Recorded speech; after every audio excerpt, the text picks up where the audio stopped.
Hello, welcome to Exotic Gardening with me, Yorkshire Kris. It's end of September and we're going to have one last look around the garden and see what's still looking good. So in the front garden we've got a yucca ristrata that's grown steadily away, well over 2 meters tall now, with leaves from top to ground. Lots of tetrapanax pups. Got the Aloe striatula, which is bushed up, very compact after it got cut back. Lots of cuttings a couple of years ago, so they've done well. Here, Maggiabea chinensis, smaller one, big ones around the back, we'll see that soon. That has really sized up, so though it's not been the best year for growth, this is pushing out leaves that are about 1.5 meters in length, and it's over 2 meters tall if you go to the top of the leaves. Behind that you've got a Paulownia which I dug up, and that is just from the roots from last year. I didn't dig up all the roots, and you can see it's a huge plant now. We've also got Eucalyptus palm down there in the shadows, but above that you've got my Phoenix canariensis, and that is looking nice, healthy and green. Lots of new growth on that. And if we look at the base, we can see it's starting to show a bit of a proper trunk now. Here we have the Vivax Oracolis bamboo, which I've taken off the lower leaves of. Got a nice tetrapanax up there, nice big one. And I've also got a couple of waggies and a Fortunii behind that, which it's hard to see. We can see one of the waggies up there, so that's looking good. And we've got seeds, lots of seeds developing on this waggy in the shadows as well. So let's go round to the back garden. But just before we go to the back garden, obviously we've got the side garden with all my agaves and cacti in pots, and smaller palms as well, and these wonderful aeoniums still looking very, very good. Coconut palm, Parabea, Parajubea, Sunka, not doing too bad. Mountain papaya down there needs a bigger pot. And here we have a wonderful ginger. Absolutely delicious spicy scent on this one, really, really nice. Smell it even in the middle of the day, it smells really good. We've got Scheffler Devalii that's flowered, and now we've got lots and lots of seeds forming, or fruits forming. There'll be seeds in each one of those, probably 2 or 3 seeds. That's good to see. We've got my recovering onset Haniba banana down there. Got the fuchsia here with berries on, which you can eat. I'll show you those. So there, these are nice edible berries. I've done a video on that.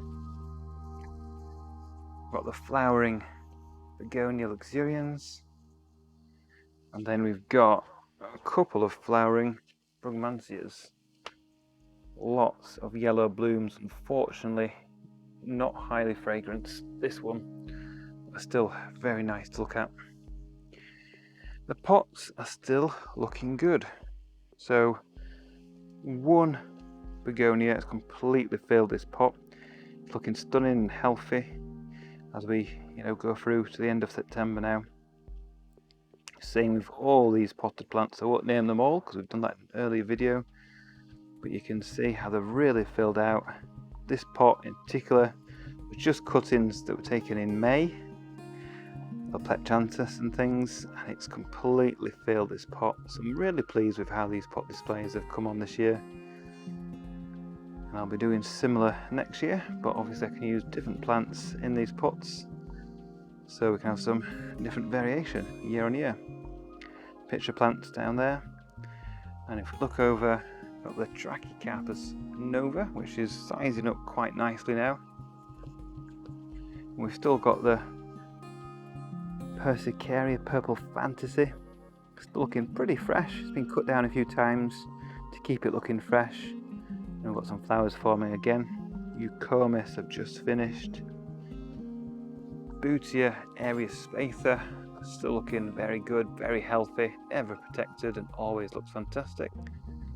We've got the Chilean lantern tree, Crinodendron, and that is flowering again. It's second flush of flowers. The main one's in sort of May time, and it has a second flush in autumn as well, but not quite as across the full plant like it is in spring. Pseudopanax, a couple of those, Ferox and Crassifolius up there. They're nice and tall, they've grown really tall. And remember, like I said, this is a garden in the end of September, and what has been an unremarkable summer. June, yes, was good, but July was absolutely a washout. August wasn't very good. September, we had a very blisteringly hot week, the start of September, but then it's just been sort of average.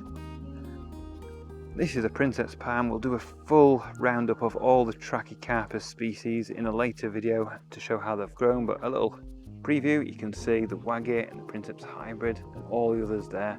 We'll get a better view once all the summer bedding, as I like to call it, has been cut down by frost, so probably that video comes in November or December.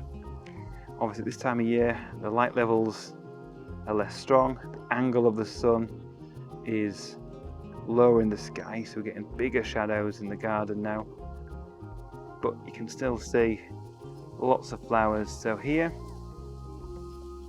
finally, because it wasn't in my last video, you see the Spanish flag in full bloom. It's climbing across all these plants into the palm tree up there, so it's flowering up in that Waggy palm.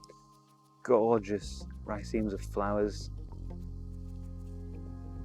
The dahlias still blooming, obviously not quite as floriferous as earlier, but everyone still got flowers on. Cleome is still flowering well as well, and the Canomucifolia has finally done its thing and gone really tall. So if I move the camera up, you can see that's well over 2 meters tall. In fact, it's probably more closer to 2.5 meters at the top there, so that's really filled out. Behind, we've got a Rodana down there with nice scallop shaped leaves, so that's good. And we've still got flowers and tobacco flowers, and obviously things like the Irisine, Coleus or Sullenstumen continues to look good, although it's pretty much time to start taking cuttings of these if we want to make sure frost and cold weather doesn't kill them.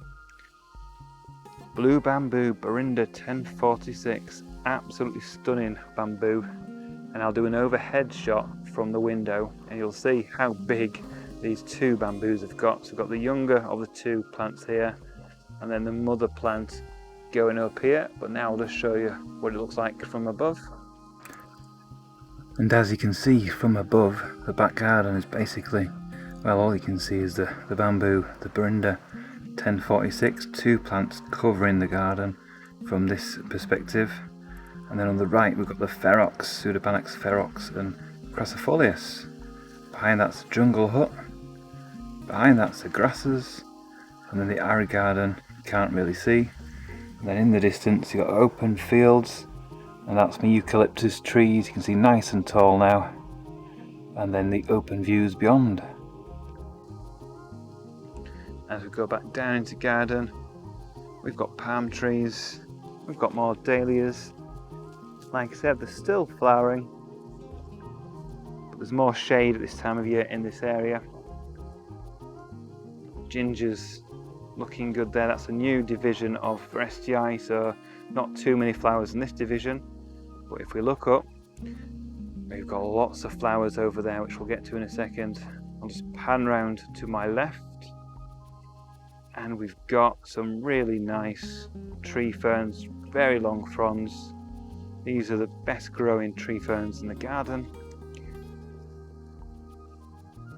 Got the Schefflers up there, Rodendrofolia, Fatsia polycarpa, another Trachycarpus nova, and a regular Trachycarpus fortunii, which is nice and high up there.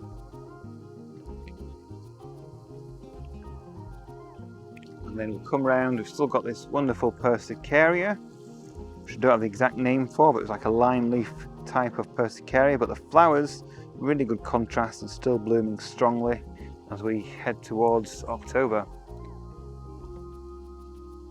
Over here, we've got the return of the bananas. So Musa sycamensis now stands at 2 meters tall, and this was cut down to ground level, so it's fantastic to see.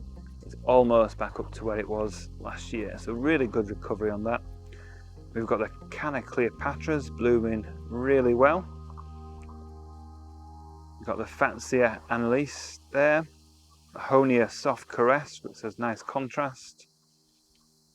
Got the Monsteras, which we'll be bringing those in very soon, before the first frosts.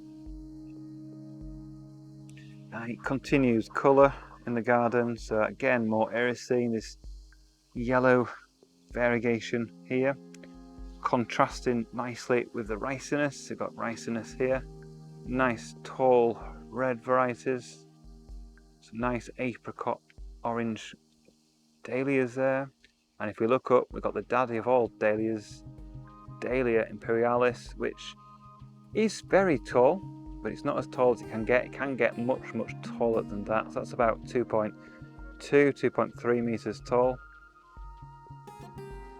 And we'll try to get through here. What's stopping me is this huge clump of Hedychium forestii ginger, and you can see big lush leaves on this. Still lots of flowers on here. Scent is delicate but very noticeable, especially on an evening. And it's still looking in really good condition, vivid green leaves, slightly wet, so be careful as we go through. The Amicia zygomeris is now flowering, so a lot of people think these are flowers, but they're not. The actual flowers are pea-like flowers. So here we've got some of the yellow flowers, we've got many more up there as well. To my right, below the palm trees, we've got the big ricinus that I covered in a video earlier, looking at big leaved plants for the garden. More Cleome flowering, more Coleus down there. So yes, it's similar to my summer walkthrough, but everything's just bigger and lusher now. And you can see it's good for wildlife, because over there we've got butterflies feeding on the gingers. Fantastic. I'll just push through here. We've got Tophonia, which I didn't sow this year, but just self-sown from last year, flowering there. Bees and hoverflies love those flowers. Very tall plants now. Canna Alisteinii, super tall, 2.5 meters plus, probably close to 3 meters by the top of the flowers. You see it next to the jungle hut, and more ricinus as well. Nasturtiums coming back with a vengeance, covering all the ground. And if I turn around in the shady spot down here, we've got some nice Persian shields, which again they need to come in pretty soon because they do not like cold temperatures at all. So cuttings are the order of the day with those. And then we'll just get through here. We'll turn back, got a little Melianthus there, more cannas, bananas and gingers, looking very healthy and happy. Here we've still got some lovely zinnias doing their thing, lots of orange and yellow types. Some are fading, but some are still looking fresh. Again, the tobacco flowers looking really nice. I'll definitely be growing these again next year. Let's turn around and we'll look up at Scheffler macrophylla, which is still pumping out new leaves, and the leaves are absolutely enormous. I'll put my hand, my hand is big, very big hands, and that's just on one part of the leaf. So you can see these are huge leaves, and it's proved hardy in my garden. Underneath we've got one of the largest begonias, that's Begonia torsa, which should be hardy, so that'll be left out in the ground this year. Aurelia should I say, Oreo variegata, just finishing flowering. The Gunnera cryptica, obviously got the biggest leaves of any plants in the garden. Still holding those pretty high. It's enjoyed a bit of moisture we've had recently.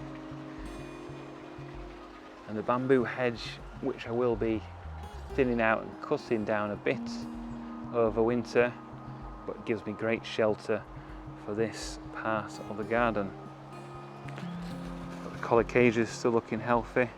This is pink china. The scheffler still pushing out new leaves, and that's come on a lot this year. It's probably, you know, on at least a third of its height this year. If we get to the jungle hut, past all this foliage, and if we look in here, if I just sit down, you can see the view from the jungle hut.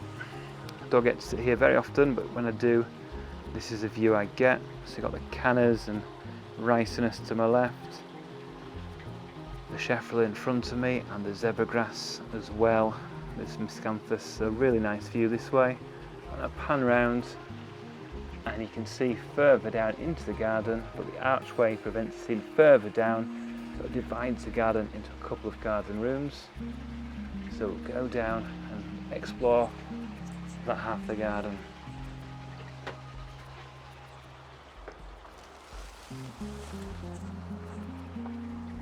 More hardy begonias down here.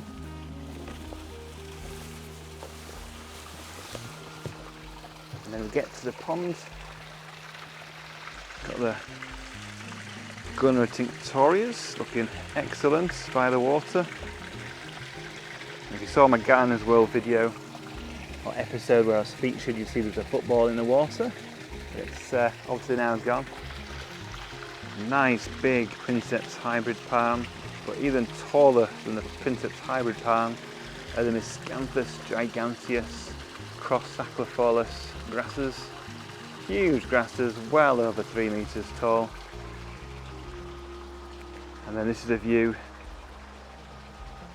of the Princeps palms and the yuccas, bamboos in the background, and then we come to the archway here. So at the archway, this is the chocolate vines, and you can see we've got fruits.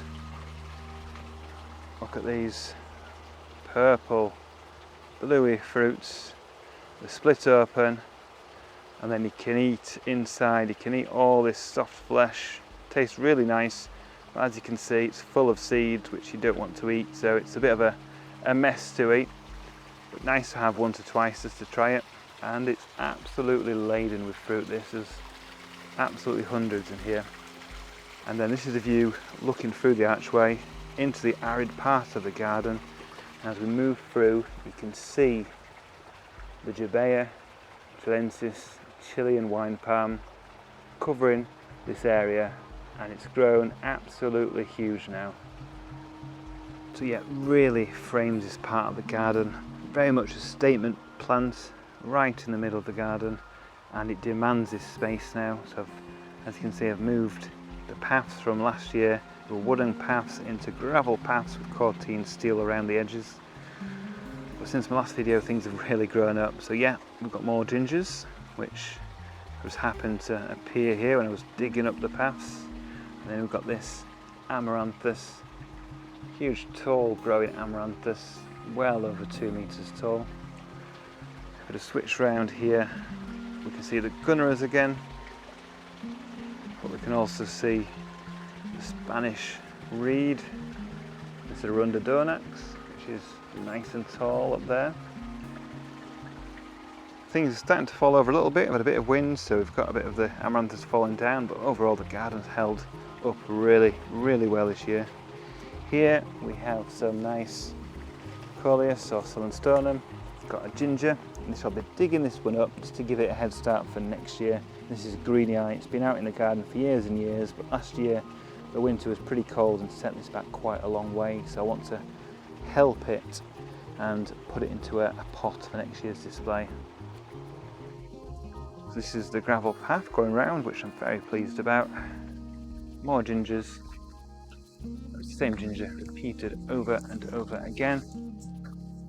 As you can see, lots of hoverflies, bees love the hedychium for STI, and also the amaranthus up there as well. And if we pan round, we've got the Arid garden. Another view of the Jabea, but we'll come down and we'll look at some other plants that are still looking good. So the Tigridias are finished, the flower have fallen but the seed pods are forming. The Agapanthus have mostly finished. I've got some holding on over there. We've got cacti planted out, including this one down here, this Opuntia shearii, which is, just move that out of the way. It's looking okay. I hope for the next year, if he gets through the winter fine, will grow away strongly. This is Aricema congranicium. Really nice palmate leaves. Lots of that growing here. Aloe polyphylla just settling in there, so I'll be getting protection soon. Like I said, cacti. Got a few weeds now, you can see between the arid plants, but they're still looking good. So we've got a small linearis there and a much bigger established blue linearis or lineafolia doing really well there. A random ginger in the arid garden, which will be moved for next year. And if I just go forward, you can see these wonderful agaves. So we've got Agave americana, still looking very good. Montanas getting pushed to one side in this case. We've got a much bigger Montana over there. Strong shadows at this time of year. It's a nice contrast on the leaves. And in a year or two, this will probably flower and die. But before it does, the flower will be absolutely enormous, going right high into the sky. Above this, we've got the Bria amata. Mine's looking really healthy, really strong, and it's got a nice big trunk forming on that, which we'll show you from the other side in a second. Chemrox vulcano there. Again, that's still looking good, and it should be, because all these evergreen plants look good all year round. So we'll get back to the path and we'll follow it round. Chemrox xerifera down there. And then I'm going to push back or push past all these gingers. You can see all the zinnias. We've got the pink ones happen to be growing underneath the pinky purple amaranthus, which looks good. And then quick spin round, sorry about that. We've got some big colocasia pink chinas, nice big leaves here, and these are close to 1 metre tall plants, so they've grown really tall, those plants. And we've got the gingers, we've got the cannas repeated here. So I'm completely surrounded by foliage here. This way we've got the wonderful Butia odorata, which we trimmed the trunk of early in the season, which I did a video on. Nice elegant leaves at well over 2.5 metres tall now, so quite a big palm. That's your undergrowth down there. Bamboos, persicaria.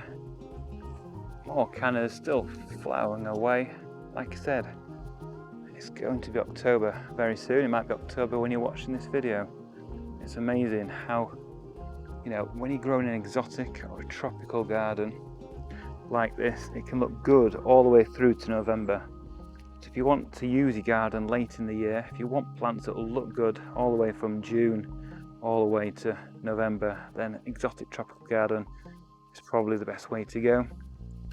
And these evergreen plants, the palms, the bamboos, they look good all year round. So even in the middle of winter, providing it's not snowy, they'll be looking good. This path I'm walking on here will be dug up this coming season, this winter, and we'll have a new route around the garden. But before we get to that, let's just walk down this path. Again, this gravel path that I did. Left hand side's a bit of all sorts really. Melianthus, gingers, puechiums. Right hand side is aeoniums, a few weeds and bits and bobs down there, but aeoniums have filled out nicely. That's a nice big one there. These will be dug up pretty soon before any harsh frosts and brought into the greenhouse. Daisylarion, glaucophyllum, twisted leaves, looking good there. And then that's a view across the garden in the arid part. Now over here are some plants that have done really, really well. These echiums. We've got dahlias, yes. We've got cosmos. Look at the size of these echiums, absolutely huge. These were grown from seed this spring, back in early April. And now, you know, they're covering the path, so as we open days, you could walk down this path. Today, you're fighting the cosmos, but you're mainly fighting the echiums to get down here. Got a big patch still of pink china called acacia down there. We've also got eucomis, which hasn't flowered. That's polyventii, it hasn't flowered this year.